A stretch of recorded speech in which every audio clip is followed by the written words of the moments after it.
decorations today with I visited Desert and Mauer, so those were good. And we got a new rental car today. That's really nice. Got a new car today? Rental. Oh, Riding in style. Are we on? Yeah, you're on. Yeah, you are. Oh, all right. Well, I just want to let you know we got 4 guys right here. I'm John Mellis. This is James Doover, Jeff Brown, and we're here with Jake Lang. Jake Lang! I was just talking about you.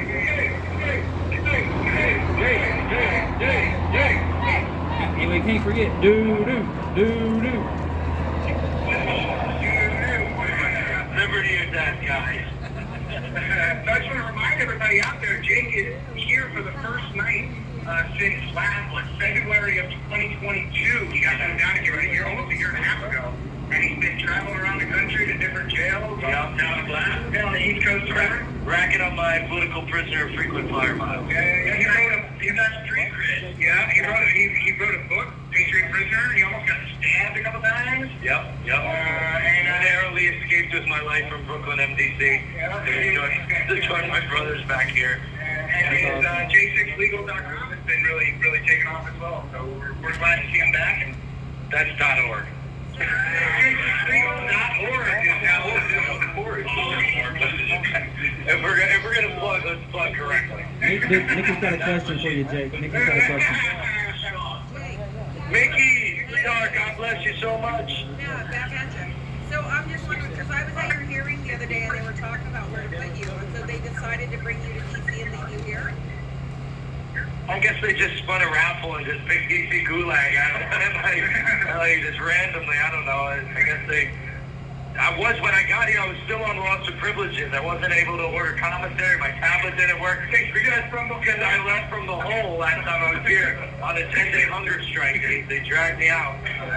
Yeah, so I got to finish doing that time. You've been down in DC Gulag. I'm not going to let you get off a day of that shit.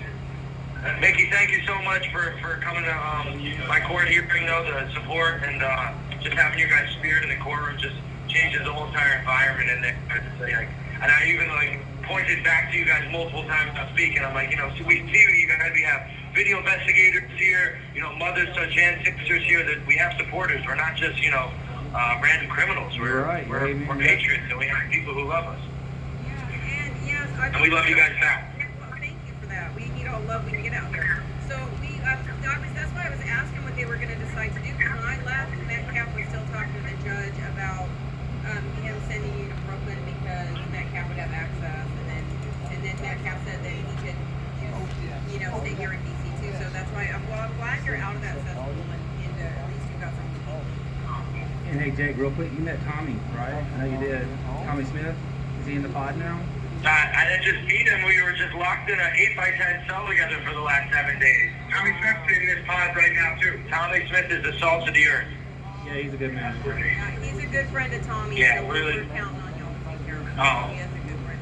I know, yeah, of course we are. He's got a real, just high spirit, and he loves Jesus, so we got along real well. Amen. Hey, before I forget, Jake. Hey Jake, before I forget, we have one of the guys tell Christopher Marr to check his tablet and send him a message. I don't know that he uses his tablet, so I just want to make sure he checks it. Yeah. I have a message he wanted me to send you, Tommy, in my pocket. I'm looking at it right now. But I guess he can send it to you or something like that. Now he's on. So I'll send it to you and I'll send it to you too. Okay. If it's personal, well, I guess it's not too personal if you're going to read it on live stream.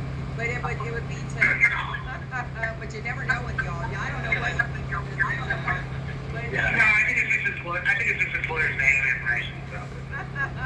Oh, well, I had told him I was going to try to help him out a little bit, and I wanted to be able to get in touch with his lawyer. So maybe, I don't know, but we'll get it. Don't worry about it. We got that all taken care of. When he checks his tablet, he'll see. I'll tell him. Yeah, I'll tell him you're on the tablet with him. Awesome. Good deal.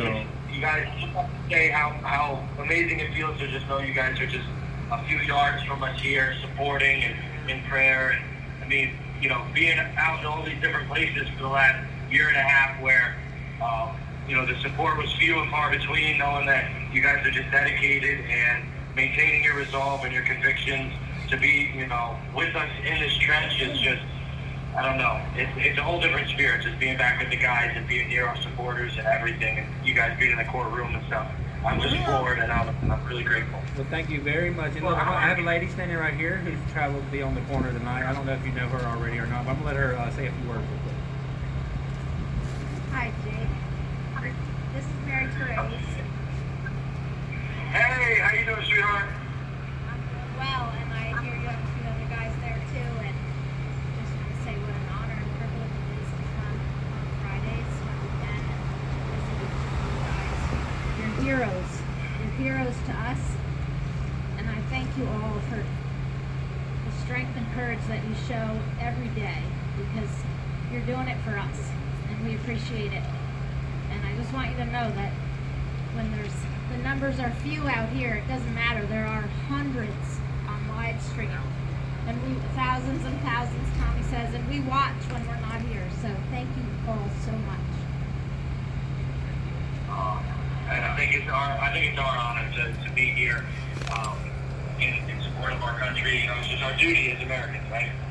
That's what we're supposed to do. So we're doing it.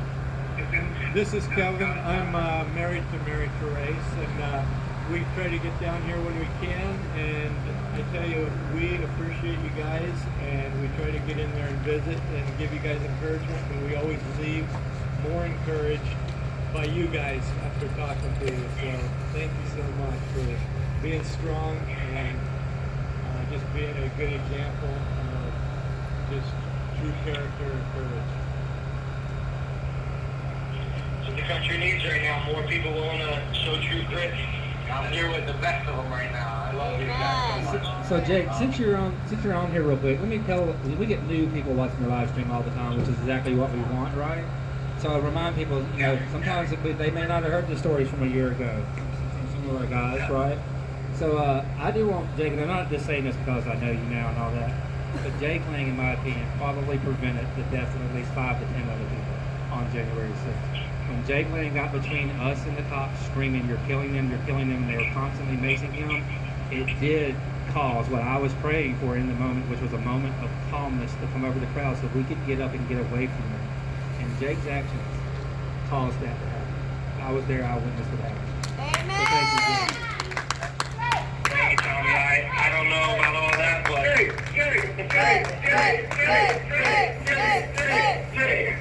God forbid. I think it was the spirit that was over. We were all moving in unison. The Patriots. I couldn't have done anything I did without God. I couldn't have done anything I did without the great guys doing me. John Bellis provided some sick cover. That's all I got to say. He quite literally did. We're joking about that. Hey, real quick. We were joking about that. But in my life, in my opinion, the way I look at it, John Millis was keeping these tyrannical cops from hitting me with sticks and killing me that day. So thank you, John. Yeah. He's a hero. Thank you so much. Yeah, he blocked a lot of shots with his face that day. He did.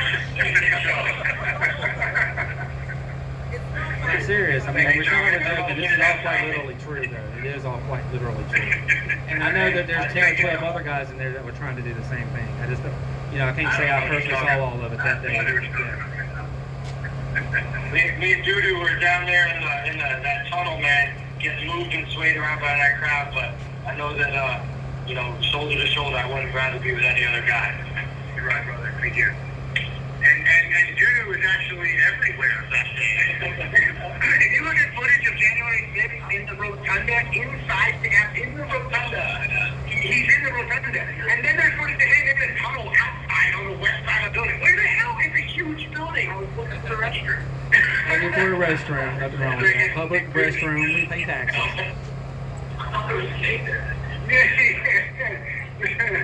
That was one of the worst things at J6. There were no porta potties for 3 million people. Yeah, that was all by design for sure. Yeah, I had to be on African American shit to be honest with you. I just want to take a second, and I want to, again, I know Jake gets all kind of weird when people give him all the accolades that he deserves. But even though Jake's been, I don't know, a lot of people out there that doesn't know Jake or is listening for the first time, please look up Jake Lang and look up his media sites and stuff. Find him he's been like super, even though he's been all over the country, basically in different facilities. They've been hiding him underneath buses in random jails across the northeast here. He's been constantly working to spread the message of our movement, to spread the message of our love for our country. J6truth.org. Absolutely, man. J6truth.org. Well, and to that point, guys, I know Jake. I know you did a lot to help Tommy Smith, and I really do appreciate it, man. You know, I know you could have just did your own thing, but you have done a lot of work to help a lot of men you didn't know before January 6th. Yeah, I think that it's just, honestly, they inspire me to do the work because I've never met this type of character before in my life. Coming from New York and like that liberal city and being in nightlife and stuff, I just didn't even know like fathers like this existed, brothers like this existed, and like, you know, just doing the year and year with them, and then going around and seeing the character of other people in the prison system and how it's, you know, treated by other people, and remembering back, you know, you don't know what you got till it's gone. And I did a year and a half in, you know, solitary confinement and gang prison blocks and all kinds of different places, and just fondly remembering, you know, my patriot brothers here. Fondly. Gentlemen, real quick, I'm going to introduce. Hey, look, I gotta say, Jake left on hunger strike, starving himself and getting skinny, but when he came back just now, he looks like fucking He-Man. The motherfucker got a big old chest, look, he's got muscles and shit. What the hell is happening? He's got big boobs. Oh my God, ladies, look out. Hey guys, real quick, I'm gonna let somebody have a question for you. We've got a question for you. We have a Supreme Court case winning Rich Heller here to ask a question. Second Amendment case, by the way. Hi guys, Dick Heller. I know you all are not in a happy place, and I can tell you're trying to make the most of the situation, but I think what you're going to find out for the pain and suffering you're going through, history is going to show that you started a revolution exposing the corruption which Donald Trump called the deep state. In that, the Biden corruption, the Hunter corruption, the druggies, the letting off of criminal charges from the administration. And you didn't have to dodge bullets, you didn't have to jump in foxholes, and you didn't have to stand in tanks to do it. And eventually you'll come out on the other end. I'm pretty sure most of you will be exonerated and still living. Not like having to give your life like our founding fathers. Thank you, Rich. Well, we're keeping the faith, sir, and it's our hope and our prayers that is true. And no, absolutely, you can see an awakening in our country, and I can't say that I saw that awakening before January 6th. You know, the beautiful thing is about you guys and the movement is, I think I could probably say this about everybody that's in prison for J6, not just in this jail. I think everyone would go back and do it all over again.